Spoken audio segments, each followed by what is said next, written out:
नमस्कार दोस्तों, स्वागत है आपका अपने YouTube चैनल मोटिस स्टडी में। दोस्तों, आज हम चर्चा करेंगे बाल विकास के टॉप मोस्ट 21 प्रश्नों पे। अच्छा लगता है तो वीडियो को लाइक और चैनल को सब्सक्राइब ज़रूर करिएगा। चलिए शुरू करते हैं।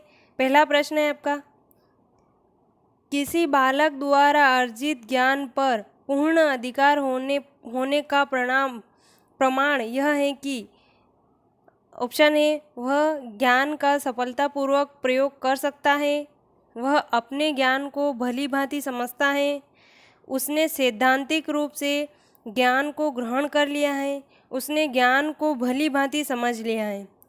तो सही आंसर होगा यहाँ पे, वह ज्ञान का सफलतापूर्वक प्रयोग कर सकता है। अगला है, बालकों की शैक्षिक उपलब्धि को निम्न में से कौन सा अशैक्षिक कारक सर्वाधिक प्रभावित करता है?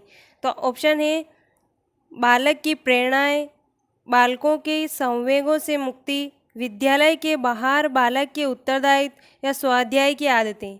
तो सही आंसर होगा बालक की प्रेरणाएं। अगला है, किसी क्रिया को बार बार दोहराने से उसका संबंध दृढ़ हो जाता है, थार्नडाइक के किस नियम पर आधारित है? तत्परता के नियम पर, प्रभाव के नियम पर, अभ्यास के नियम पर, या इनमें से कोई नहीं? तो सही आंसर होगा अभ्यास के नियम पर। किसी क्रिया को अगर बार बार दोहराते हैं तो उसे अभ्यास कहा जाता है। अगला है, एक बालक ने एक बिल्ली को डंडे से मारकर भगा दिया।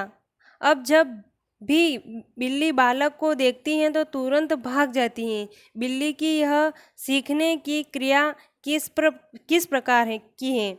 अनुकरण, प्रवृत्ति द्वारा सीखना, संबंध, सहज क्रिया द्वारा सीखना, सूझ द्वारा सीखना, प्रयास एवं त्रुटि द्वारा सीखना। इसका सही आंसर होगा संबंध सहज क्रिया द्वारा सीखना। अगला है आपका,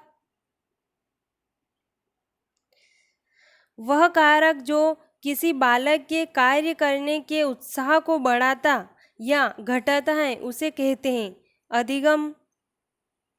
अधिगम, स्वधारणा, अभिप्रेरणा, या इनमें से कोई नहीं? इसका सही आंसर होगा अभिप्रेरणा। अगला है, मनोविज्ञान की दृष्टि से सीखने का अर्थ है विषय वस्तु का ज्ञान, विषय वस्तु को रट लेना, व्यवहार में वांछित परिवर्तन आना, व्यवहार में गिरावट। तो इस सही आंसर होगा व्यवहार में वांछित परिवर्तन ही मनोविज्ञान की दृष्टि से सीखने का अर्थ है। अगला है, यदि स्कूल में पूरे समय तक बच्चों को शिक्षा कार्यक्रमों में पूरी तरह व्यस्त रखा जाए तो आपके अनुसार निम्न में से कौन सी समस्या पैदा नहीं होगी? गृह कार्य देने की आवश्यकता नहीं पड़ेगी, छात्रों को स्कूल के बाद ट्यूशन पढ़ने की ज़रूरत नहीं होगी, अनुशासनहीनता पैदा नहीं होगी, छात्रों में पढ़ने के प्रति रुचि में कमी नहीं आएगी। तो इसका सही आंसर होगा छात्रों में पढ़ने के प्रति रुचि में कमी नहीं आएगी। अगला है, अंतर्भूत अभिप्रेरणा का आशय है कि बालक पुरस्कार पाने की इच्छा से कठिन परिश्रम करता है, दंड से बचने के लिए नित्य पाठशाला आता है, अध्यापक के डर से गृह कार्य पूरा करता है, ज्ञान की वृद्धि के लिए लगन से पढ़ाई करता है। इसका सही आंसर होगा ज्ञान की वृद्धि के लिए लगन से पढ़ाई करता है।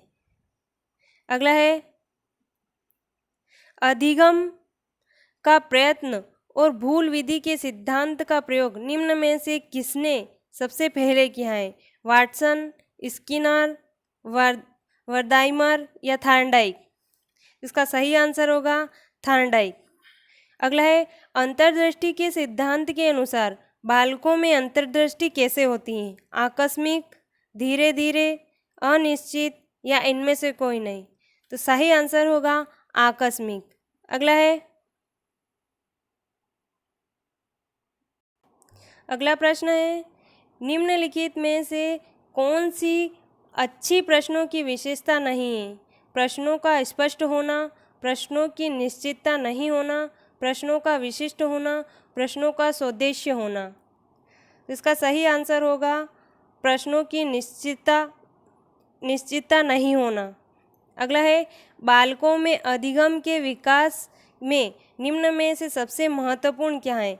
व्यस्त विद्यालय कार्यक्रम, अधिक पाठ्य पुस्तकें, अधिगम उत्प्रेरित वातावरण, उत्सुक माता पिता। तो इसका सही आंसर होगा अधिगम उत्प्रेरित वातावरण। अगला है, स्किनर द्वारा प्रतिपादित पुनर्बलन सिद्धांत की विचारधारा यह है कि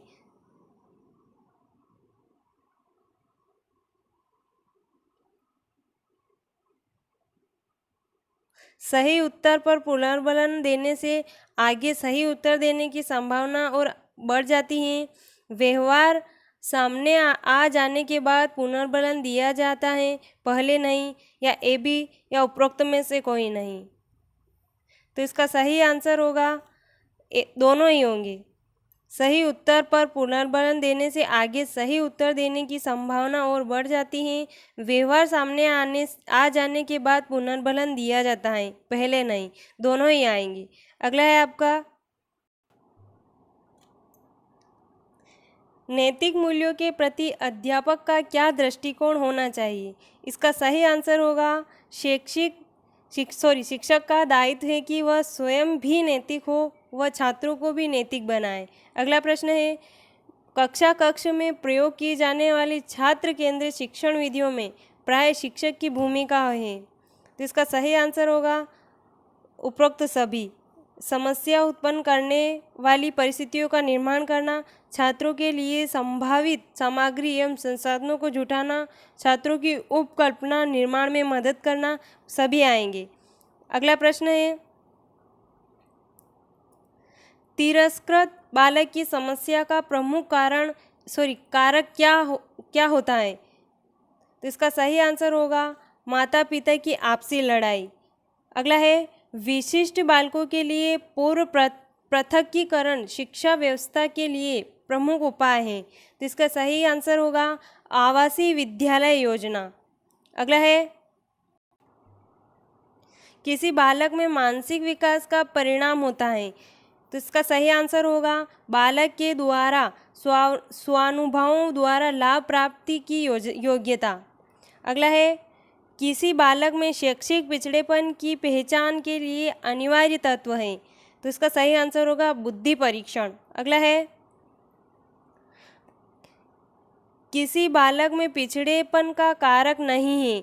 इसका सही आंसर होगा राजनीतिक कारक। ये शारीरिक, स्वभाव संबंधित, वंशानुक्रम, ये सभी आएंगे और राजनीतिक नहीं, ये कारक नहीं होगा। अगला है, मंद बुद्धि बालक की बुद्धि लब्धि होती है। तो मंद बुद्धि बालक की बुद्धि लब्धि 70 से कम होगी, सही आंसर है।